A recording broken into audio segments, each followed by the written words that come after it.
राजनीतिक TV debates और headlines तक लिमिटेड नहीं होता, ये हमारी डेली लाइफ्स, हमारे चॉइसेस और हमारे फ्यूचर पर इम्पैक्ट डालता है। आज इस टिक टैक इंटरव्यू के थ्रू हम एक पर्सपेक्टिव जानेंगे करंट पॉलिटिकल इश्यूज पे। पहले आपका नाम। वीर बहादुर सिंह। हम सीरियस पॉलिटिकल बातों से पहले एक हल्का फुल्का सवाल पूछते हैं।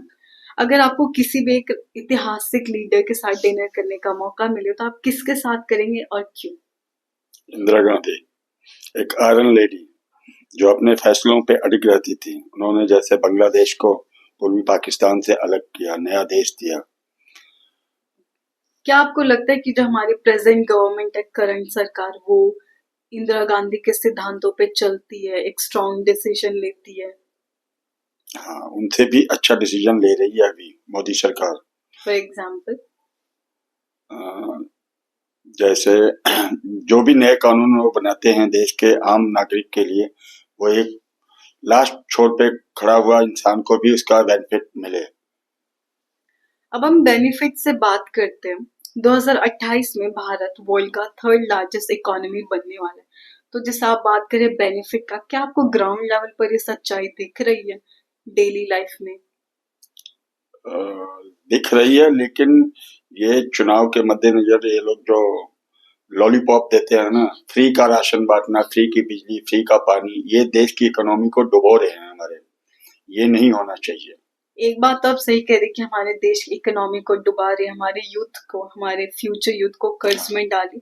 But at the same time आपको नहीं लगता कि हमारे सोसाइटी में ऐसे भी लोग हैं जिनको बहुत जरूरत है इन फ्रीबीज की? जिनको जरूरत है उनको मिल नहीं पाता उनका बेनिफिट, दूसरे लोग बीच में खा जाते हैं।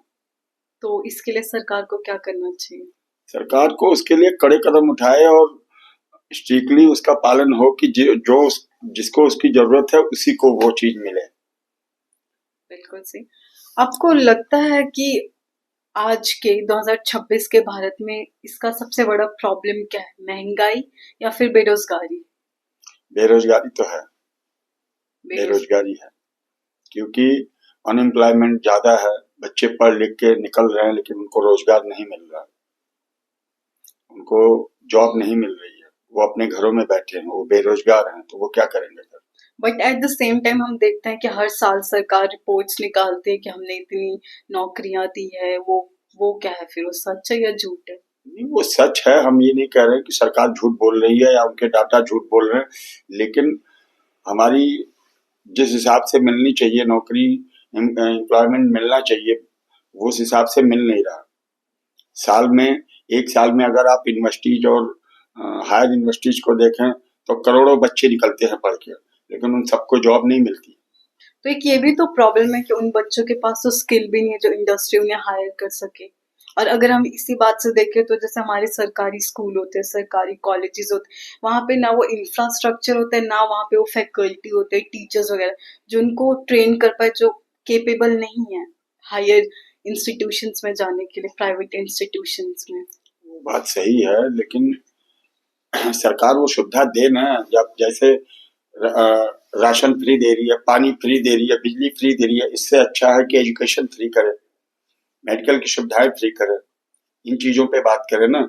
आज का जो दौर है वो चुनावी मुद्दा जो है ये होना चाहिए कि भाई हमें एजुकेशन फ्री मिले, हम अच्छे से अच्छे, हमारे बच्चे अच्छे स्कूल में पढ़े, वहाँ अच्छा इंफ्रास्ट्रक्चर डेवलप हो, अच्छी सुविधाएं हो और मेडिकल की सुविधाएं अच्छी मिले। बाहर के देशों में क्या है, हमारे देश में क्या है, आज बिजली दे दिया फ्री में, पानी दे दिया, चुनाव जीत गए, भूल गए। वो चीज है, फ्री मिलनी चाहिए आपकी एजुकेशन, आपको फ्री मिलना चाहिए जो है हेल्थ। जब आप स्वस्थ रहेंगे तभी आप काम करेंगे। तो आपको लगता है कि हमारी सरकार, जैसा कि अभी आपने कहा कि हमने देखा है कि हमारी सरकार कैसे जाति, धर्म, ऐसे मुद्दों को इलेक्शन में पेश करती है और वो इन वोट बैंक को एक इकट्ठा करती है जो इन्हें इन्हीं माध्यम पर वोट दे, ना कि जो हमारे मेन टॉपिक है जैसा कि आपने कहा हेल्थ, एजुकेशन, इंफ्रास्ट्रक्चर, जिसकी हमें जरूरत है? हो रहा है, लेकिन हमारे देश की आबादी बहुत ज्यादा है, कुछ लोग समझ रहे हैं इस चीज को, लेकिन जितने समझ रहे हैं उससे ज्यादा ना समझ है। वो उनको वोट दे के जो है उनको जिता देते हैं, और वो जब जीत जाते हैं, पावर में आ जाते हैं, तो वो अपनी मनमानी कर रही है सरकार।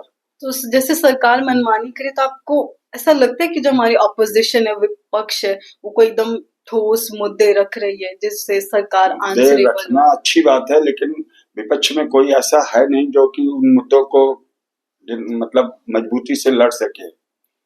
अभी जो हमने हमारा अपोजिशन के लीडर है वो जो है पिछले कई सालों से वही है और वो आगे वही रहने वाले हैं, क्यों? वहां पे कोई चेंजेस तो है नहीं, तो वो कहाँ पे, जो रीजनल पार्टियां हैं, आपकी छोटी छोटी पार्टियां हैं, वो अपने स्टेट में ही लड़के वहीं रुक जा रही हैं, वो नेशनल स्तर पे आ नहीं रही हैं। राष्ट्रीय स्तर की तो दो ही पार्टियां हैं, कांग्रेस और बीजेपी। बट हमने ये भी देखा ना कि हाल में कि जो हमारी ऑपोजिशन है, उन्होंने एक इंडिया अलायंस बनाया है, कोalition है वो भी उनका। तो आपको क्या लगता है उनका, उसमें रीजनल पार्टीज भी कोशिश करें कि वो भी इसमें इंक्लूड होके फिर वो करें। जो भी अलायंस बना है, इंडिया अलायंस, वो अपने बेनिफिट देखते हैं ना, छोटे छोटे मुद्दों पे आप बढ़ जाते हैं। इस स्टेट में अलग मुद्दा है, दूसरे स्टेट में अलग। अभी अभी महाराष्ट्र का चुनाव हुआ, वहां पे नगर निकाय का चुनाव हुआ है, वहां पे अलायंस चाहे वो पक्ष के हों या विपक्ष के हैं, अपने अपने मुद्दे लेके अपने अपने साइड हो रहे हैं। कहीं एक जगह लड़ रहे हैं एक साथ मिलके, और कहीं अलग अलग लड़ रहे हैं, तो फिर वो अलायंस कैसा? वो तो पब्लिक को खाली गुमराह करने वाली बात है ना। फिर ये तो बस पावर का खेल हो गया। हाँ, पावर का ही खेल है, जिसके हाथ में पावर है उसी की सरकार चल रही है, पब्लिक को बस खाली घुमा रहे हैं। आम आदमी कहाँ है? आम आदमी लेकिन जैसे अगर हम बात करते हैं तो अधिकार तो पब्लिक के हाथ में, वो वोट बैंक कि वो किसको वोट करे वो पब्लिक के ऊपर वो बात ठीक है, है। आम आदमी का अधिकार है वोट देना, लेकिन वोट वो देगी, और जब कोई एक पार्टी पूर्ण रूप से बहुमत में आएगी। अब जैसे मोदी सरकार है, लगातार पिछले तीन बार तीसरा टर्म उसका चल रहा है, अब उसकी अपनी मनमानी चल रही है। उसे पता है कि कांग्रेस आने वाली नहीं है अगले कुछ दिनों तक, उसको उन्होंने रोक रखा है। आम आदमी जो है उनकी तरफ झुकाव ज्यादा है, तो वो अपनी मनमानी कर रहे हैं ना, चाहे वो बेरोजगारी हो, चाहे महंगाई हो, चाहे इंफ्रास्ट्रक्चर हो, हर, चाहे हेल्थ का हो, किसी भी मुद्दे पे वो अपनी मनमानी कर रहे हैं, क्योंकि सरकार उनकी है, पावर उनके पास है, वोटिंग उनके पास है। तो आपको लगता है जैसे कि जो डीएमके है, जो रीजनल पार्टीज हमारी DMK, Akali Dal, SP, BSP, TMC, इनको जो अब हमारी करंट मेन ऑपोजिशन है कांग्रेस के साथ मिलके हमारे मेन जो नेशनल पार्टी जो रूलिंग गवर्नमेंट है उसके अगेंस्ट लड़ना चाहिए। लड़ तो रहे हैं, लेकिन बेनिफिट नहीं मिल रहा है ना उनको, वो आपस में ही टकराव हो जा रहा है उनका, उनके आपसी मुद्दे ही एक दूसरे के साथ जो है टकराव हो रहे हैं, मिल रहे हैं। किसी स्टेट में मिलते हैं, वहां, अब पीछे अगर बैक में जाओ, उत्तर प्रदेश के चुनाव हुए, पहले सपा और बीएसपी एक साथ लड़ी, फिर बाद में कांग्रेस और सपा एक साथ लड़ी।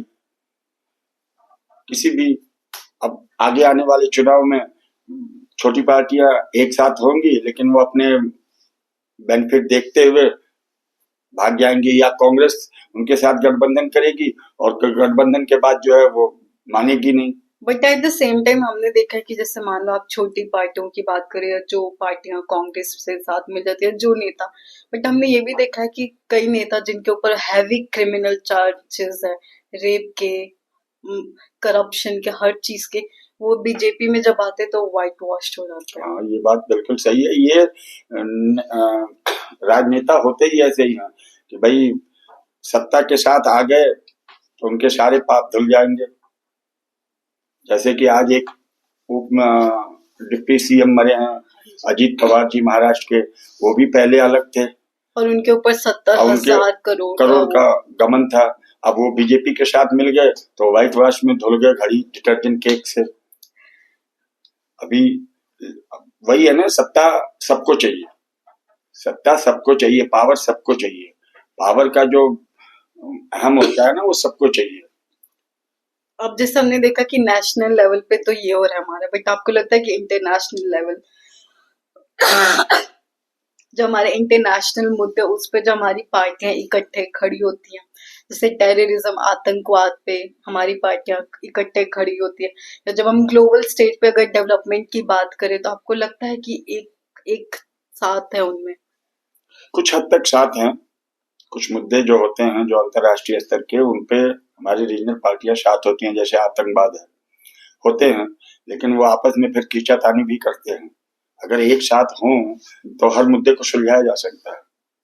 बिल्कुल सही बात कही। इसी बात के साथ मैं पूछना चाहती हूँ कि आपको जैसे बीजेपी गवर्नमेंट 3 टर्म्स होने वाले हैं उनके, ठीक है, तो फिर आपको लगता है कि ग्लोबल स्टेज पर वो क्या इम्प्रूवमेंट, क्या रेपुटेशन इंडिया की चेंज हुई है over the past 5 years, 10 years, 15 years, पहले के मुकाबले, क्योंकि आपने वो सारे फेजेस देखे हैं अपनी लाइफ में। हुआ है, ऐसा नहीं है। जमीन पे आने में उसे समय लगेगा। अब जैसे आज की डेट में देखा जाए तो पूरे वर्ल्ड में वर्ल्ड वार चल रही है, युद्ध चल रहा है। पिछले 3 साल से यूक्रेन और रशिया लड़ रहे हैं, इजराइल लड़ रहा है फिलिस्तीन से, अमेरिका उसको लड़ा रहा है, और उधर ईरान लड़ रहा है अमेरिका से। आपका हर जगह तो वार चल रहा है। भारत एक सेफ मतलब कंट्री है, और सबके साथ अपना कॉम्बिनेशन बना के रखा है। बट आपको लगता है कि जैसे कि बाकी कंट्रीज यूएन में, अगर यूएन असेंबली की बात करें तो अपना कोई ना कोई साइड ले रही थी, चाहे यूक्रेन का या रशिया का या फिलिस्तीन का या फिर इसराइल, आपको क्या लगता है भारत ने किस टाइप का स्टैंड लिया है? स्टैंड लिया है ना, जहां उसको जरूरत है कि भाई यहाँ साथ देना चाहिए वहां साथ दे रहा, नहीं तो वो अलग स्टैंड पे खड़ा है। ऐसा नहीं है, स्टैंड तो लेती है भारत, लेकिन पहले राष्ट्र है, पहले हम अपने देश का देखेंगे, अपने नागरिकों का हित देखेंगे। राष्ट्र प्रथम है, उसके बाद ही कोई आता है। आपका बहुत बहुत धन्यवाद इस इंटरव्यू के लिए। Thank you very much. Thank you.